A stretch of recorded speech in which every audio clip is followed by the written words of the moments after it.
আমরা আজকের এই আদিমুসান মঞ্চ থেকে ব্যক্তহীন ভাষায় বলতে চাই, দেশের সত্যকে আলেম ওলামা রক্ত দিয়েছে, জীবন দিয়েছে, কল্লা দিয়েছে। সেই দেশে, যে দেশে ৩.৫ লক্ষ মসজিদের মিনার হতে আল্লাহু আকবারের ধ্বনি দিয়ে সূর্য ওঠে, যে দেশে ৩.৫ লক্ষ মসজিদের মিনার হতে আল্লাহু আকবারের ধ্বনি দিয়ে সূর্য ডুবে, যে দেশে ৩৬০ আউলিয়া ভূমি রয়েছে, সে দেশে আব্রাহাম লিঙ্কনের গণতন্ত্র চলতে পারে না, চলতে দেওয়া হবে না ইনশাআল্লাহ। ভাই আমার, যে গণতন্ত্র কুফরিতন্ত্র আমার ভাই বোনদের শক্তিতে ব্যক্ত, যে গণতন্ত্র কুফরিতন্ত্র স্বাধীন মতো দেশ শ্রমিকের বিচার সম্পন্ন করতে অক্ষম, যে গণতন্ত্র কুফরিতন্ত্র রাবিসার মতো এক নিষ্পাপ মেয়ে জীবন রক্ষা করতে পারে না, সেই গণতন্ত্র আমরা চাই না। ভাইয়েরা আমার, ২০১৩ সালে যখন জানুয়ারি ফেব্রুয়ারি মাস মাসে নাস্তিক গরু শাহবাগে গিয়ে আল্লাহ এবং তার রাসূলের শানে গুস্তাখি শুরু করলো, তখন যুগের মুজাদ্দিদ শেখুল ইসলাম আল্লামা শাহ আহমদ শফী রাহমাতুল্লাহ আলাইহি তাকে লাখো আলেম রক্ত দিয়েছে, জীবন দিয়েছে। এটা এবং সত্য ১৯৭১ সালের মুক্তিযুদ্ধ যেমন সত্য।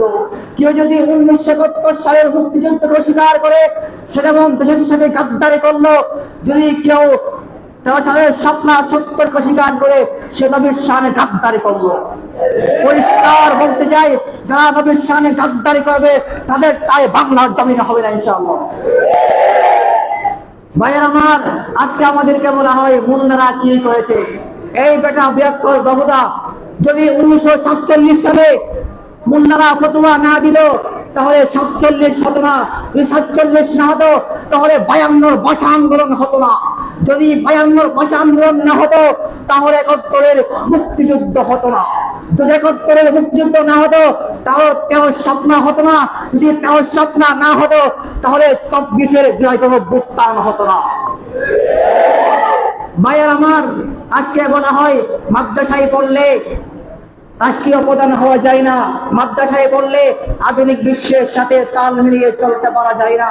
আমরা বলতে চাই, কোরআন হাদিস পড়ে যদি আধুনিক বিশ্বের সাথে তাল মিলিয়ে চলতে না পারা যায়, সেই আধুনিক বিশ্বে আমরা লাথি মারতে চাই।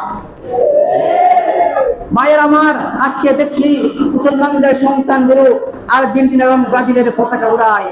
যে আর্জেন্টিনা ব্রাজিল আমাদের মুসলমানদের দুশমন, যে আর্জেন্টিনা ব্রাজিল আমাদের নবীর দুশমন, আমার দেশের দুশমন, আমার জানের দুশমন।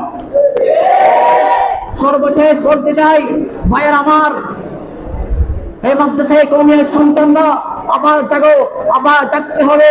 সমাজ থেকে সকল বৈষম্য দূর করতে হবে এবং নতুন দিনের স্বপ্ন দেখো। এমন সরকার তৈরি করতে হবে যে সরকার ভারত আমেরিকার গোলামি বাদ দিয়ে দেশকে খেলাফতের দিকে নিয়ে যাবে। আল্লাহ আমাদেরকে বুঝার তৌফিক দান করুক। নাসরুম মিনাল্লাহ ওয়া ফাতহুন করিব ওয়া বাশশিরিল মুমিনিন। আসসালামু আলাইকুম ওয়া রাহমাতুল্লাহ।